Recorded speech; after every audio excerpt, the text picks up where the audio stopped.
Tu veux que je te raconte l'histoire des chiens les plus puissants du monde? Ok, mais par contre, moi, je ne raconte mes histoires qu'aux enfants qui se lavent les dents. Donc attrape ta brosse à dents, ton dentifrice, et tu frottes jusqu'à ce que l'histoire soit terminée. 3, 2, 1, 0. Ta ta ta ta ta ta. Ta ta ta ta ta. Ça, c'est l'hymne national américain. Tu es peut-être au courant, les États-Unis viennent d'avoir un nouveau président.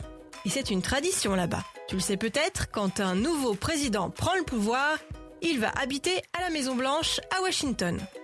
La Maison-Blanche, c'est la résidence officielle des présidents américains, comme l'Élysée à Paris pour le président français. Et il y a une autre tradition aux États-Unis, le nouveau président emménage avec son chien.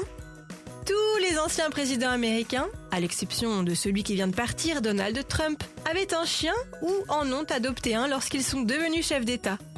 Alors là, les nouveaux heureux élus s'appellent Champ et Major. Ce sont les deux bergers allemands du nouveau président Joe Biden et on peut dire que ce sont les chiens les plus puissants du monde. Tu veux que je te raconte la suite? Ok, mais d'abord, j'ai quelque chose à te demander. Est-ce que tu sais que les chiens aussi ont des dents de lait? C'est marrant, hein? Et pour les chiens aussi, les dents de lait tombent et sont remplacées par des dents définitives. Alors là, par contre, je ne sais pas si pour eux, la petite souris apporte aussi une surprise, hein. En ce qui concerne Champ et Major, les deux chiens du président américain, ils se sentent déjà comme chez eux à la Maison-Blanche et ont pris possession des lieux, tranquilles.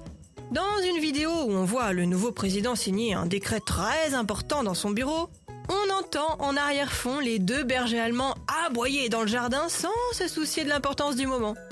Je peux t'assurer que ce sont les chiens les plus heureux du monde. Ils ont un immense parc à leur disposition pour gambader, ou jouer à la balle, ou faire leur crotte. C'est le jardin de la Maison-Blanche que les touristes du monde entier rêvent de visiter. Ils doivent avoir une vie sacrément passionnante. Imagine, ils côtoient les chefs d'État de plein de pays qui se réunissent pour discuter d'affaires très sérieuses et décider du destin de la planète. Et eux, ils peuvent tout entendre et tout savoir. Un sacré destin pour ces deux chiens, car si Champ fait partie de la famille depuis qu'il est chiot, Major les a rejoints il y a peu. En fait, c'est un chien qui a été abandonné par sa première famille et qui a été recueilli dans un refuge. Et puis il a été adopté par celui qui est devenu le nouveau président des États-Unis. Une belle revanche sur la vie. Bon, montre-moi un peu tes dents. Fais A, fais I. C'est pas mal ça, bien blanche comme il faut. Tant pis pour vous les caries. Allez, maintenant, au lit. Retrouvez les épisodes des Dents et Dodo sur le site et l'application BFM TV et sur toutes les plateformes de streaming. Si cet épisode vous a plu, n'hésitez pas à lui donner une note, à vous abonner à la playlist et surtout à en parler autour de vous. C'est un podcast BFM TV.